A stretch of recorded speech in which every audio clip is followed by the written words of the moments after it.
Hare Krishna, dear devotees. Guru Prasad here, welcoming you and our special guest, His Grace Mahatma Prabhu. We are very, very glad and fortunate to have him with us today. He is our guest speaker. I thought I'll say a few words about Prabhu. To begin with, my own interaction with him. And another one is taken from a website. I'm trying to find out where they keep it. You don't have to say anything. Prabhuji, no. He's listed under ISKCON leaders. Mahatma Prabhu has been a devotee, initiated devotee from by Srila Prabhupada directly, at least over 50 years, perhaps in 1969, if I'm not mistaken. Yes, and yeah. Prabhu is definitely actually captured my heart, I should say that. I attended his first Japa retreat in 2007 in Toronto. Subsequently, I attended. And many of you probably remember, he actually joined us for a session in our Vaishnava Sangha. I think it's 2019, if I'm not mistaken. Yeah. I lost track. Before COVID, yeah. We've been doing so many of them, so it's natural. So I don't remember them. But I did get the book from him, Living the Wisdom of Bhakti. Fantastic book. Prabhuji has written many books and many series. He's very good, singer as well.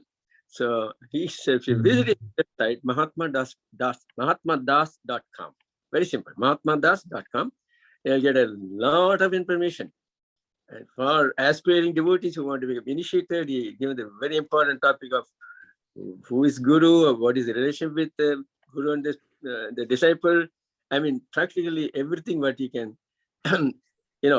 think of in devotional life, Prabhuji has actually covered that. So I'm very happy to welcome him and introduce him to our Sangha here, online Sangha, mini Sangha.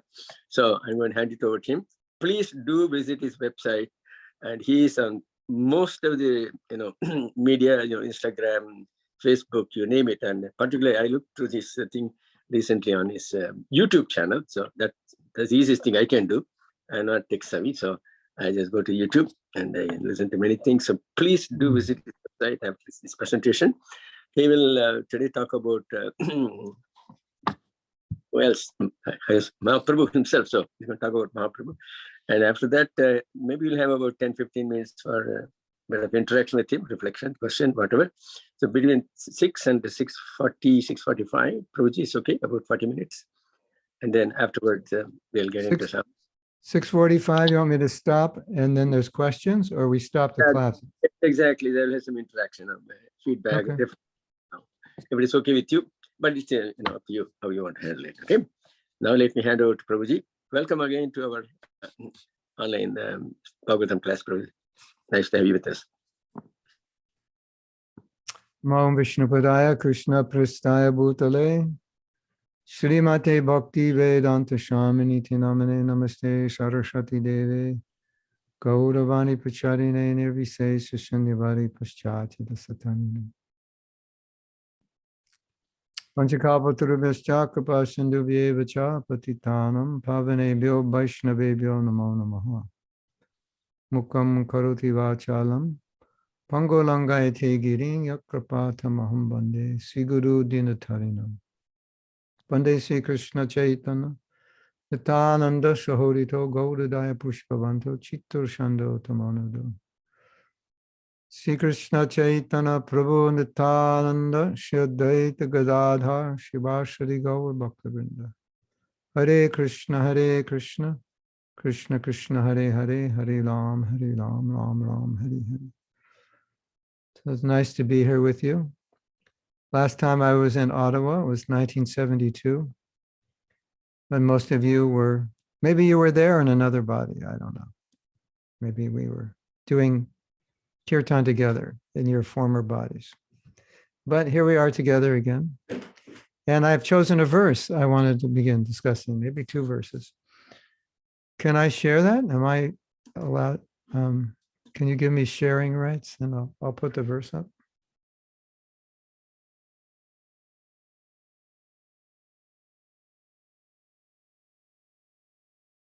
Hmm.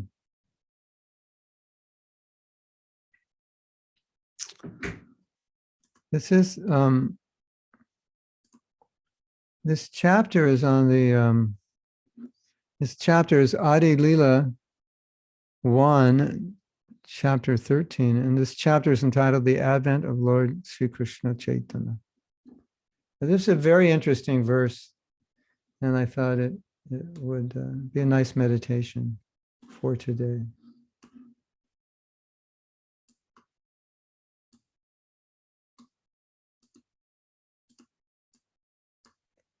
Paya manusha janma yena shuni gaura gun hena janma tara bhyarta hoilo paya amrita dhuni piya vishyagarta pani janmiya se kene nahi mala.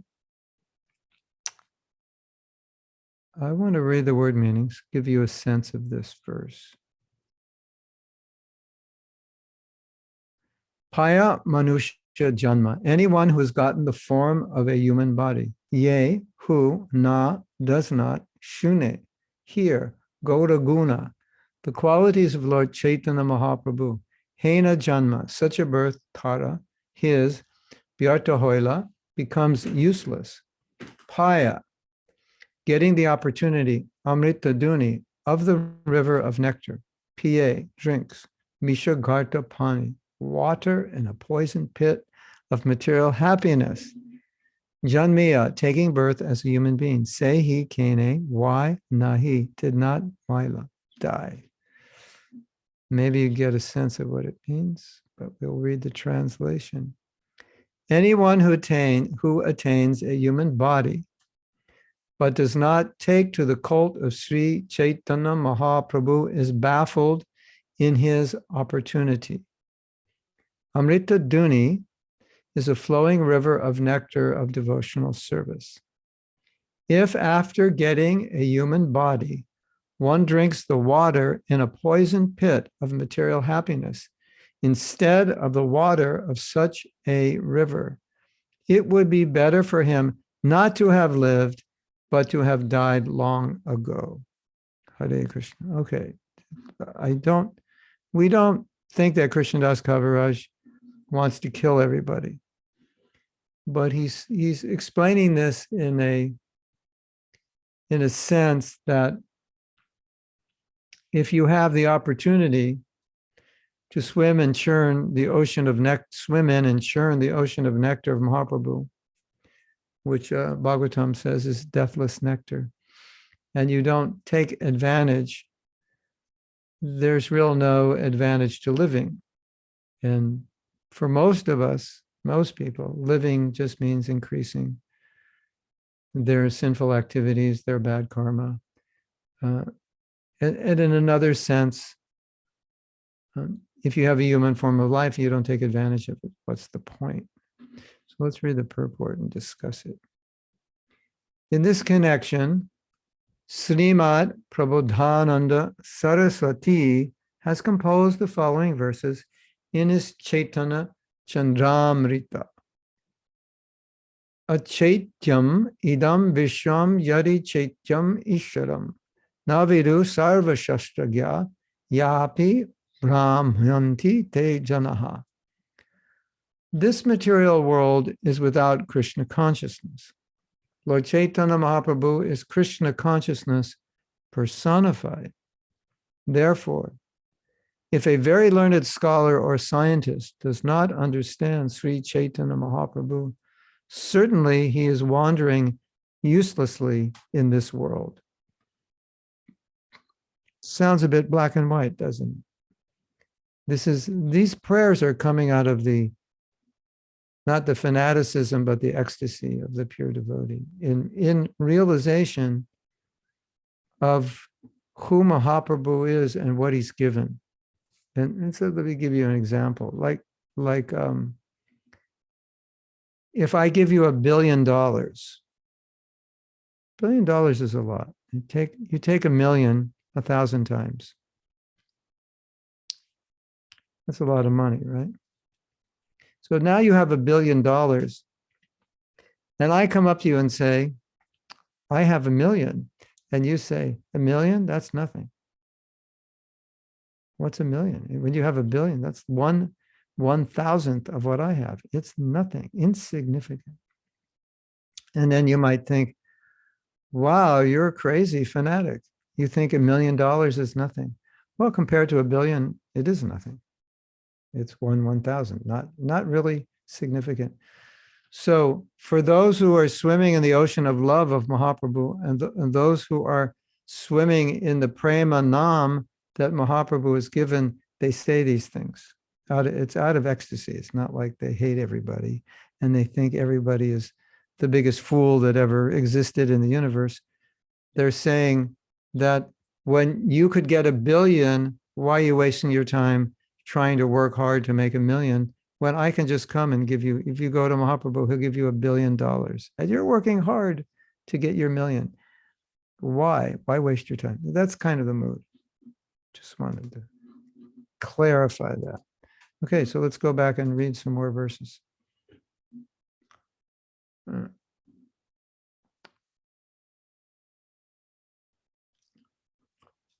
So, Prasharita Mahaprema Piyusha Rasa Sagare Chaitanya Chandre Pakate Yudina Dina Evasa. A person who does not take advantage of the nectar of devotional service overflowing during the presence of Sri Chaitanya Mahaprabhu's cult is certainly the poorest of the poor.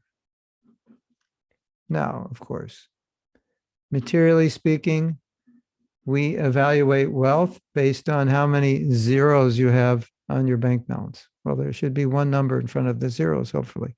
How many zeros you have after that number. That's how you evaluate your wealth. And Prabodhananda Saraswati is saying, no, that's not wealth.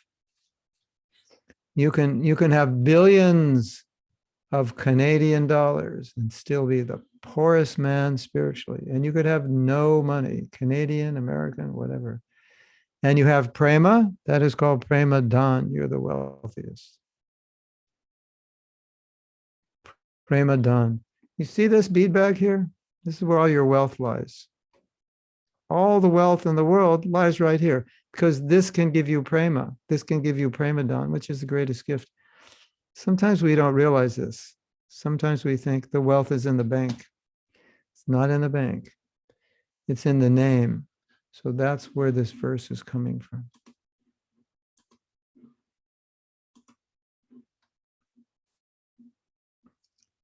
The next verse. Avatirne Gaura Chandre Vishtirne Premashagara Srupa Kashita Ratnoge Yudina Dina Evasa.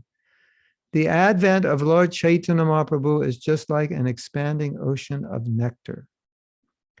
One who does not collect the valuable jewels within this ocean is certainly the poorest of the poor. All right, another poorest of the poor verse. And now we're going to Bhagavatam. Prabhupada wants to explain this in these verses from Bhagavatam. I'll just read the translations from the second canto. You may recognize the first line, Swavid Varahoshtakara, Samstuta Purusha Pashu, Nayat Karna Pato Peto, Chatu Nama Gadagraja. It's saying that people who don't listen to the nectar of Krishna Lila, then their lives are similar to the lives of animals. Here's the translation. A person who has no connection with Krishna consciousness may be a very great personality in so-called human society, but actually he is no better than a great animal. Such big animals are generally praised by other animals like dogs, hogs, camels, and asses. A person who does not lend his oral reception to hearing about the Supreme Personality of Godhead must be considered to have ear holes like holes in a field. Although that person has a tongue, it is like the tongue of a frog, which unnecessarily creates a disturbance by croaking, inviting the snake of death. In other words, snakes eat frogs, and when the frog croaks, the snake knows where the frog is, and then the snake comes and eats the frog. Similarly, the words the words describing Krishna's pastimes are considered to be deathless nectar, as I mentioned. And in verses around this in the Bhagavatam, it describes that although the sun is rising and setting, taking away the duration of our life, those who are hearing and chanting, it's not taking away the duration of their life, it's actually preparing them for immortality. But those who are not, they're calling the snake of death. They're just getting closer to death. So again, these verses are contrasting, like something is good or bad relative to something else that's good or bad. So someone may be very intelligent, very sophisticated, very wealthy, very successful. So in and of its own right, it's good. But when you compare that to what is available, which is eternal lila with Krishna, then it's not looking so good anymore. That's the idea, right? So I have a story for you. And this happened when I was 16, and it was somehow or other, it has remained in my mind. I always thought it was funny and significant. So when I was 16, I went to buy a guitar, like a good one. I didn't have such a good one. So I worked, I made about $250, $300, which in those days was like, maybe like $1,600 now. So I went to buy a guitar. And there was, in those days, they were like little small shops that just sold guitars, weren't big music stores. And they had a room they would take you in, and the room had really good acoustics. So the guitars would always sound better in that room. And so I'd say, I would like to listen to this guitar. But what they would always do is they would always bring in a better guitar. So after you heard the better guitar, which was more expensive, the guitar you liked, you didn't like anymore. You ever have that experience? You think something's good until you find out there's something better, and then you bought the one that isn't so good, and you were happy until you found out that it's actually not that good. So that's the context of these verses. It sounds kind of strange. Everyone's just like a dog. Well, why are we saying that? Because in Kali Yuga now, you don't have to be a dog. You could actually be a demigod, so to speak. You can churn the ocean of nectar of Mahaprabhu's lila. You can get prema and go and enter the Braj pastimes. So just being materially successful, it doesn't sound so good in relation to that. That's the point. So we'll go back.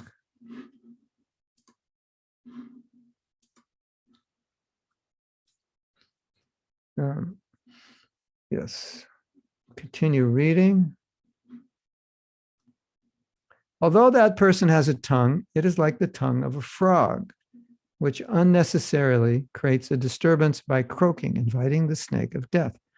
Similarly, a person who neither takes advantage of the dust of the lotus feet of great devotees, nor smells the tulsi leaves offered to the lotus feet of the Lord, must be considered dead, even though he is supposedly working. Dead meaning he's dead because he's spiritually dead. So he's alive materially, but spiritually not alive. And then the last verse, it's quite a well-known verse. This is from 10.1.4. Nivritti tashar upagiyamanad bhavo sodach chotra manobhiramat ka utama shloka gunanuvadat puman virajeta vina pashu nat. Who, but the animal killer, or the killer of the soul, will not care to hear glorification of the Supreme Personality of Godhead. Such glorification is enjoyed by persons liberated from the contamination of this material world. So, I don't know if you realize this, but your duty, my dear devotees, is to enjoy. And I'm giving you this advice. You should enjoy. And what should you enjoy? You should get to the ocean of nectar of Krishna Lila and Krishna's instructions, Mahaprabhu Lila and his instructions, and get out your big paddle or get out your mixer, like you churn milk, you churn cream into whipping cream, or you churn cream into butter. This is what the life of a devotee is. It's for churning nectar. That's what we're supposed to do. Matchitta makata prana bodhiyantas parasparam. That verse in the Gita, when devotees come together, what do? They make butter. That's what the verse says. My dear devotees, when you come together, what do you make? Do you make butter, or do you make some kind of poison of stupid talks about stupid things that don't mean anything, that won't help your spiritual life? Or do you take what you know spiritually and churn it so it becomes thicker and sweeter, and then it becomes like a balm which soothes the pain of the heart from material existence, and also becomes the medicine that cures the disease of material existence? That's the idea. So it's okay to be the enjoyer as long as Krishna is the enjoyer. Then we enjoy in relation to Krishna, everything is good. If you move Krishna out of the picture, then literally all hell lets loose. Figuratively and literally, that's where we will end up. So, my dear nectar churners, today is the day, one great day for nectar churning. Okay, we'll finish the purport. Similarly, Srimad Bhagavatam 3:23-56 says, Natirtapada sev vayai jivanapi mritohisa. Although a person is apparently living, if he does not serve the lotus feet of great devotees, he is to be considered a dead body. So I want to go back and read the verse one more time. Maybe it will have more significance. Anyone who attains a human body but does not take to the cult of Sri Caitanya Mahaprabhu is baffled in his opportunity. Baffled, and it's not just like to be successful, to be happy, to fill the heart with love. All of this will be baffled. Kali Yuga is a really difficult age. There's a lot of suffering, not a lot of happiness. And so it's very, very difficult to be happy in Kali Yuga. It normally requires people to drink beer, isn't it? You drink a lot of beer in Canada? Or worse, vodka? Or that's just for the Russians in Canada. Yeah. So the material world is so bad that we as devotees, if we look at how people try to find happiness, it makes us very sad. We think that they must be so unhappy if you have to drink beer to be happy. You know, if you say, hey, Prabhu, you want some beer? You say, no, I don't want beer. It tastes horrible. It'll make me stupid. And if I say, no, it'll make you happy, you'll think you're crazy. What are you talking about? But this is the way people become happy. Or they go into a football stadium and scream and jump up and down. And we look at that and we think, this is unfortunate if this is what you have to do to be happy. Or you need to climb a mountain to be happy, or ski down a mountain or so. When you're churning the ocean of nectar of Mahaprabhu's leelas and instructions, then this all makes sense. But if we ourselves are not churning that nectar ocean, then we're also going to be looking for happiness in the pot of poison as described in this verse. So let's finish it. Let's finish the verse. If after getting a human body, one drinks the water in a poison pit of material happiness, instead of the water of such a river means the nectar, this here, flowing nectar of devotional service, it would be better for him to not have lived, but to have died long ago, because all he's going to do is engage in material activities, exploit the earth, commit sinful activities, suffer the karma. What's the point? Of course, we don't think, oh, well, if that's the case, well, maybe we should just, put some poison in the water supply and everybody could just die that way. At least they won't commit sinful activity. Of course, that's not going to solve the problem. They'll take birth again, commit sinful activity, but it's figuratively speaking, like what's the point of living if Mahaprabhu has come and you're turning your back on the nectar. So if you read the Adi Lila, I believe it's chapter 7, it describes how so many people were so foolish that they were running away from Mahaprabhu's mercy. Have you ever ran away from Mahaprabhu's mercy? Run towards sense gratification and think, this will make me happy? You don't have to raise your hand. I already know the answer. So you don't have to be embarrassed. We all will say, yes, I do that. That's because in Kali Yuga, the inclinations are very strong towards material sense gratification. So what I like to do on the appearance days of Krishna and his various incarnations or Krishna's devotees is to appreciate the gifts they've given, appreciate what we get from them. Because when you appreciate something, you take more advantage of it. When you don't appreciate it, you tend to neglect it. Isn't it? If I give you a big pen that costs $1, made out of plastic, and I talk to you a year from now and I say, do you have that pen? First thing you'll say is, what pen?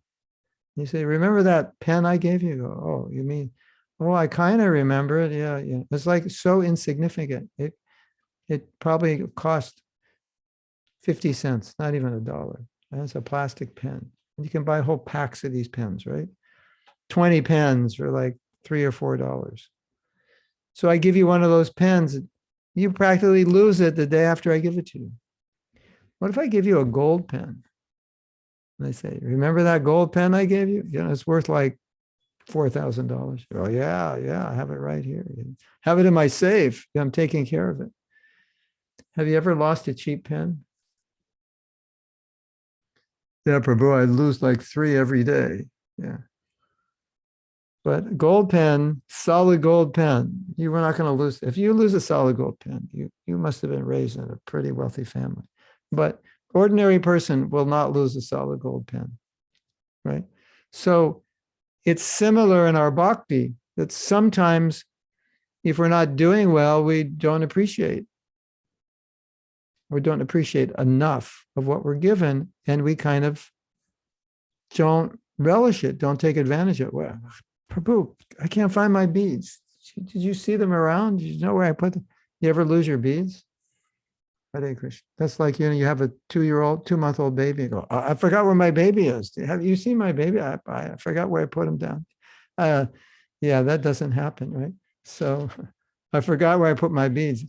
Red flags, everyone. Big problem. I forgot how many rounds I have left today. I don't think I pulled them all down.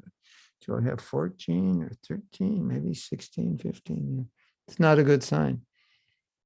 But when you appreciate, then you obviously take advantage of what you appreciate, but you relish it more also.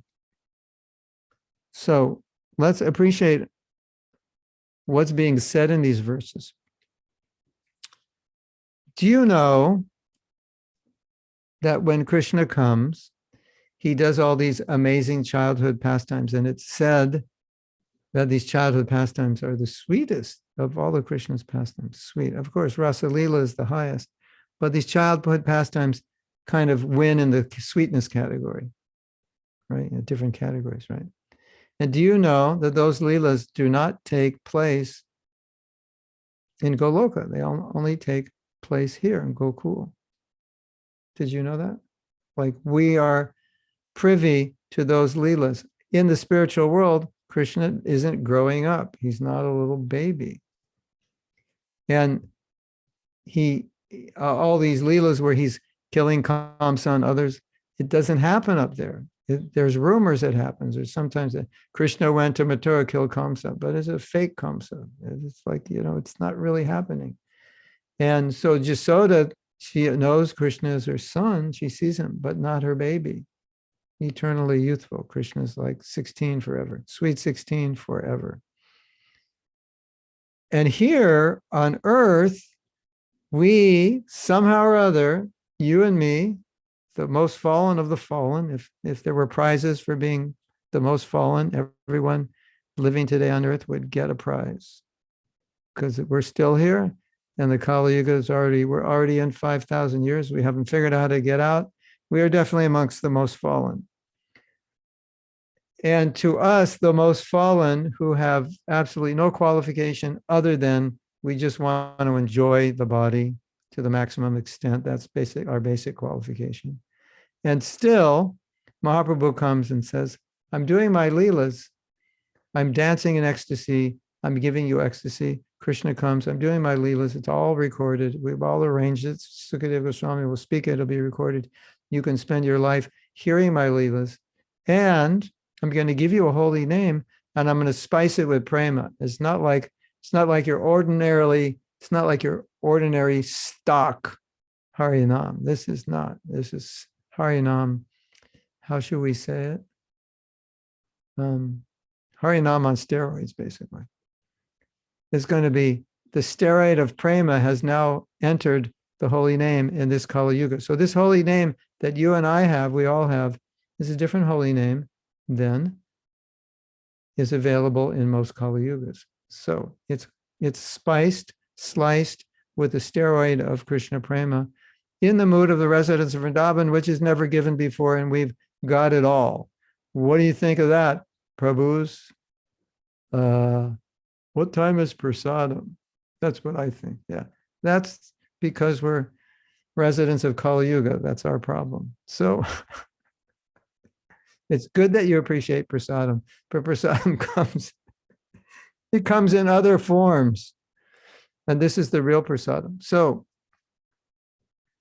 Mahaprabhu comes, and it's the time to spread the Yuga Dharma.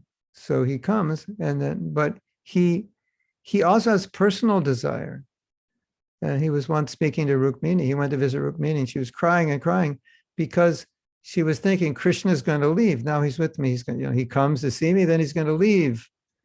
And I can't bear the separation. So Krishna said, why are you crying? And Rukmini said, you could never understand in a million years why I'm crying. Of course, for Krishna, a million years is like a second. You can never understand in eternal time, why am I crying? And Krishna said, what do you mean? I can't understand. I'm the Vedaham Samatitani. I know everything. She said, yeah, whatever, but you cannot understand how I feel. So this sparked something inside of him, like, my devotees love me so much. I can't understand it. And I can't understand what they're experiencing because they see my form and there's something that's going on with them. And I don't understand. Although Krishna has a little understanding, because sometimes when Krishna sees himself, like in a mirror or some reflection, he becomes attracted. Who's that person? I want to hug them. They're so beautiful. But to fully understand himself, that wasn't possible. So Rukmini said, if you want to understand what I'm feeling, you have to take on the mood of Radharani. So Krishna said, I want to do that because I see that you all have this love and you're tasting a nectar and a happiness I have no idea of. I want to taste it. So therefore Mahaprabhu comes with that mission, which we see he fully embraced that mission in his last 18 years in Jagannath Puri. But then he decides, okay, Kali Yuga, let's give them Kali Yuga, the Kali Yugaites, let's give them their last chance. What are we going to do for them? Well, I came and spoke Bhagavad Gita. That didn't work. Nobody surrendered. Everybody misunderstood me, and now they're all trying to imitate me. Well, if Krishna can dance with 16,000 gopis, why can't I dance? And after all, God wants us to be happy. So that's kind of where it went. And as Prabhupada said, there are many editions of Bhagavad Gita, and they're all bogus. 635 editions of Bhagavad Gita, and nobody got it right. How did that happen? It was only in 5,000 years, you could get 635 interpretations. That's only the ones that were published. If you go into people's heads, there'll be 635 million interpretations, right? So Mahaprabhu said, okay, people in Kali Yuga, they're not that smart. So we have to just give them, we just have to give it to them the way it is. I'm not going to come with Radharani and the gopis and dance because they'll misunderstand that, because they interpret everything sexually. They're boy, girl. They just think of sex. It's like you hit a button. Boy, girl, the button goes off in their head. And so they look at my pastimes and they think, oh, these are just like ordinary boys and girls. They have no understanding. So I will come to experience Radha and Krishna's love, but I will also teach them as a devotee.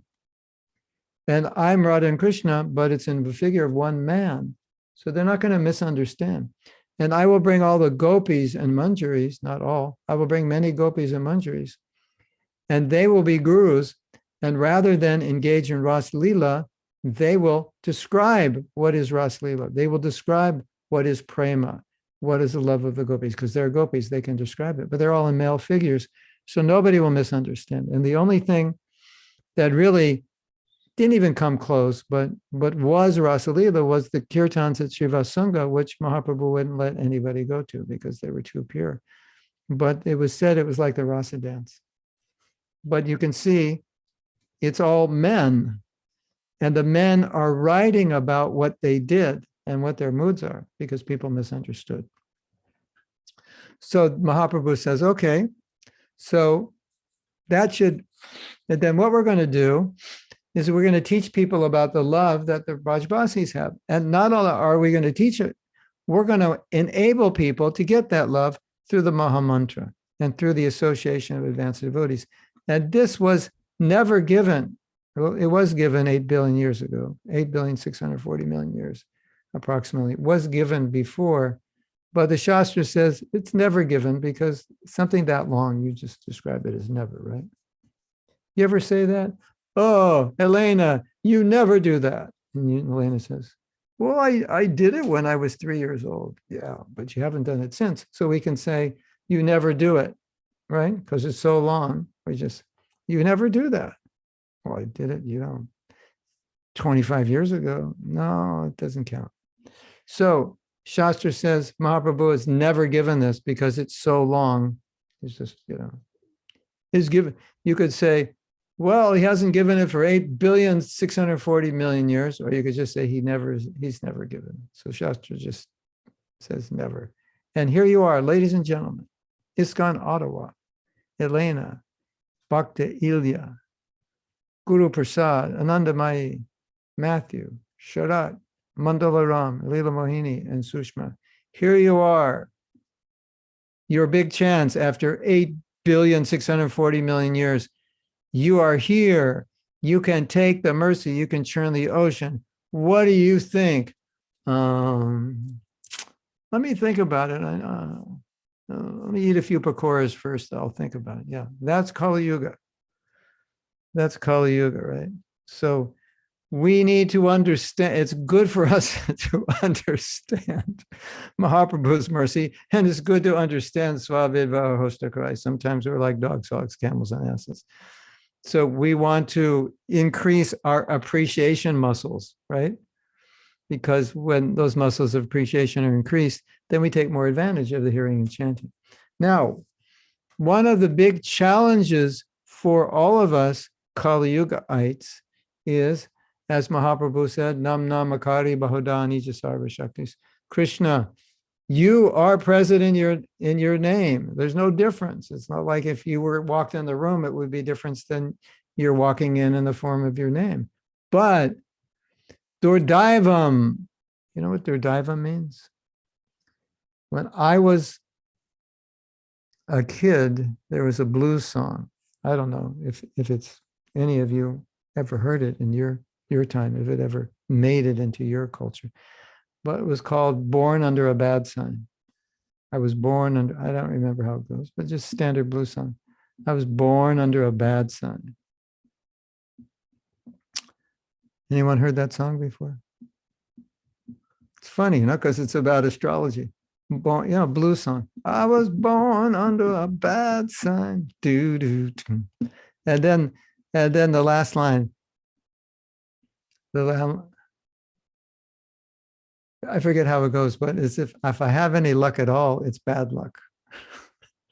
So I think he was describing Kali Yuga, born under a bad sign, and if we have any luck, it's bad luck.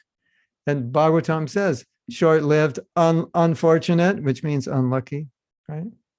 So, Durdaivam, dur means bad, and daivam means fortune or karma. So Durdaivam, it kind of means bad karma or bad fortune. Nanu raga, and raga means attachment, and nano means I don't have any. So Krishna, you've come out of your mercy. You now in Kali Yuga, you're present in the name. It's a deity. It's an incarnation in sound. Don't leave home without it. You don't have to, sit down and, take a bath and, 5 a.m. and do your puja. You just take your bead bag. Don't leave home without it. And your deity is with you anywhere and everywhere, fully present and more powerful than deity worship, more powerful than any yajna you could do. It's the Yuga Dharma. I can get Krishna Prema by chanting. But there's one big problem, Nanuraga. I'm not attached. I don't like it. I'd rather eat pakoras. Chant my rounds later. Can you relate?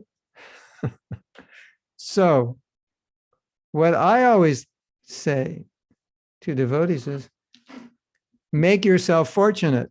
So, Prabhupada was asked many times, why does someone take the Krishna consciousness? He said, because they're intelligent and fortunate. But then he said, well, how do they become fortunate? He said, we make them fortunate. We go out and we give them the holy name. So what does Prabhupada mean? If we're making them fortunate, how is it that they have to be fortunate? Well, I give you $1 million and I visit you 5 years from now, and you may be homeless. It's possible, right? Many people who won the lottery ended up homeless. Did you know that? Yeah, they failed their money management classes in high school or something.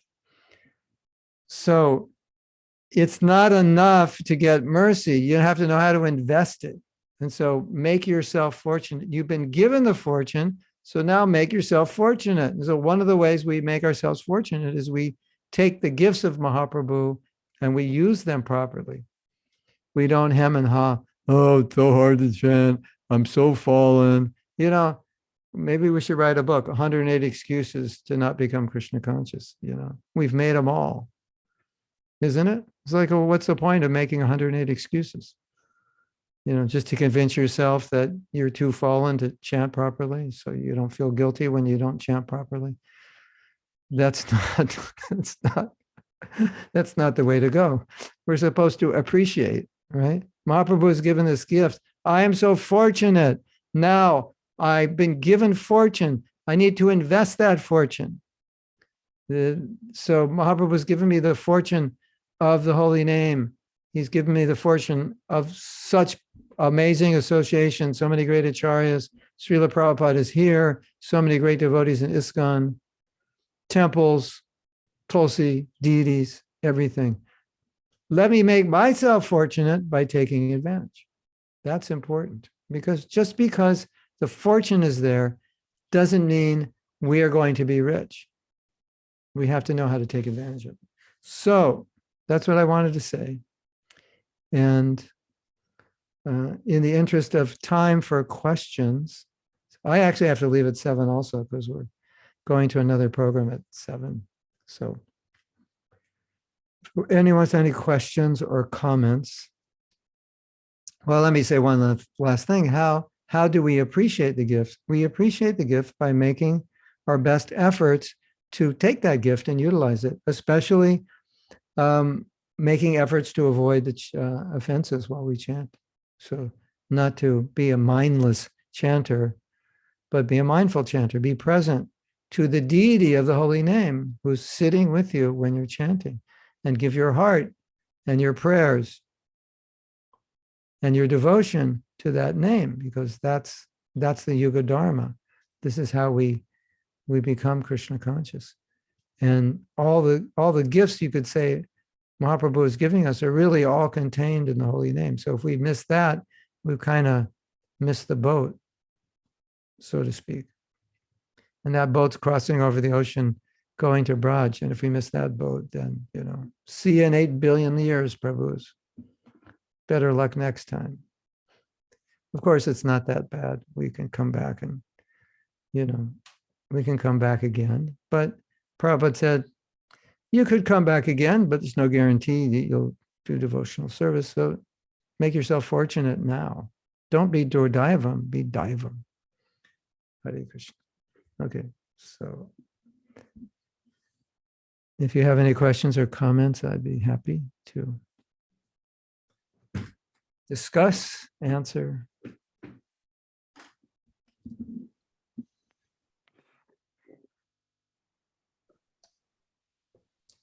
Or we can just, yes. First, let me convey my personal appreciation. Beneficial for me to be reminded, because I need to be reminded every day, actually. Yes, it's true. I'm about to do something very, very beneficial to me. So I think thank you for summing it up so nicely, and a lot of very nice tips. I appreciate that. I'll come to that question later on. I have one question, and come to it later on. Maybe the other devotees can express their thoughts and reflections. Hare Krishna, we have a question from ISKCON Ottawa here. Okay.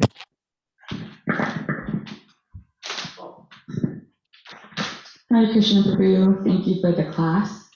I was just wondering, you were mentioning that I guess sometimes devotees can fall into the guilt that they're not taking advantage of the gift. Yeah. I was wondering, how can someone move past that? Because that can be a debilitating thing. Like, I'm not chanting or I dropped off. And how does one get past that?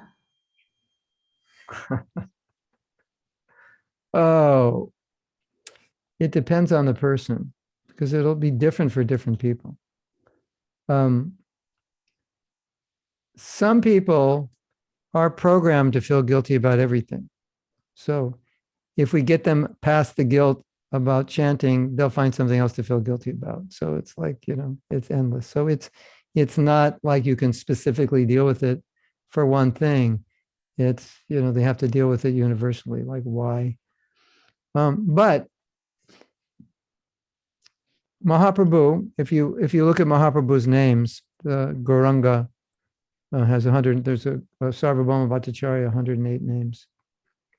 One of them is Gunagrahi, and one of them is, I forget, but it means that he only sees the good. He only sees the efforts. So you can have kind of like reverse guilt, where instead of thinking, oh, Krishna, he must be seeing how bad I am, you can think Krishna must be seeing how hard I'm trying. Because that's actually a fact. It's only low-class people who look at other people and see their faults. But for Krishna, he doesn't enjoy seeing people's faults as we would. But he sees our heart. He sees our sincerity. He sees only the good. He can't see the bad, just like we hear the Mahabhagavat sees everyone as a devotee. And we're thinking, how could you see everyone as a devotee? Obviously, they're not. But he doesn't see the not. He only sees that they are, even if they're not. So also great personalities only see the good in others. So don't think Krishna is like your grandmother who was always, on your case for whatever, for leaving your socks out or something. So he's not like that. So that's one. So that's another point, from a philosophical perspective. So you have the psychological and philosophical. And if you read in the Bhagavatam 11th canto, there Krishna describes that he, obviously he knows what we're going through. He's within us and he knows everything. So he describes there that he knows what his devotees are going through. He knows the struggles they're going through. He understands it totally. So the real thing is that we're sincere and we make the effort. And whatever else happens after that is our conditioning just kicking in. And we don't always have control of our conditioning. Like you're overcoming a bad habit. So you're working on overcoming it. You don't always have so much control of how long it's going to take. But you have control of how much effort you make. So, why would we want to feel guilty if we're making a sincere effort? Just because the result isn't coming and we don't even have control over the result. So it's better you look at the effort and say, if I'm sincerely trying, it's just kind of a perversion that I would feel guilty because I can't do any better than what I'm doing now. I don't like the results, but the result, I've been cleaning this pot all day. It's still dirty. Well, that pot was really dirty when you started, so it could take the whole day to clean. So, we started Krishna consciousness pretty dirty. So, but if I'm trying to clean the pot and gradually I see it's getting better and I'm doing my best, it doesn't make sense to feel guilty. I feel so guilty. It's 3 p.m. I've been washing this pot since 11 o'clock and it's still not clean. Everybody would think, you feel guilty because the pot's dirty? You've been working so hard to clean that pot. Why would you feel guilty? Doesn't make sense, right? But you're focused on the pot. You know that little exercise? You take a sheet of paper and it's a little dot in the middle. Almost, you could hardly see it, right? And you hold the sheet of paper and you ask everybody, what do you see? And everybody says, I see the dot, So that's kind of like sometimes the dot is that one little fault. Well, I got up today at 4:01. I should have got up at 4. And the whole day I'm thinking, I'm so bad. Prabhupada said get up at 4 and I got up at 4:01. I don't know. Maybe I should just give up bhakti. That's the little dot we're focused on. Right? Why not focus on the fact that I got up at 4, went to Mangalarti? That's amazing. Right? Does that make sense? It's a good question. It's a big topic. I've given classes on that topic. Yes, thank you very much. Hare Krishna.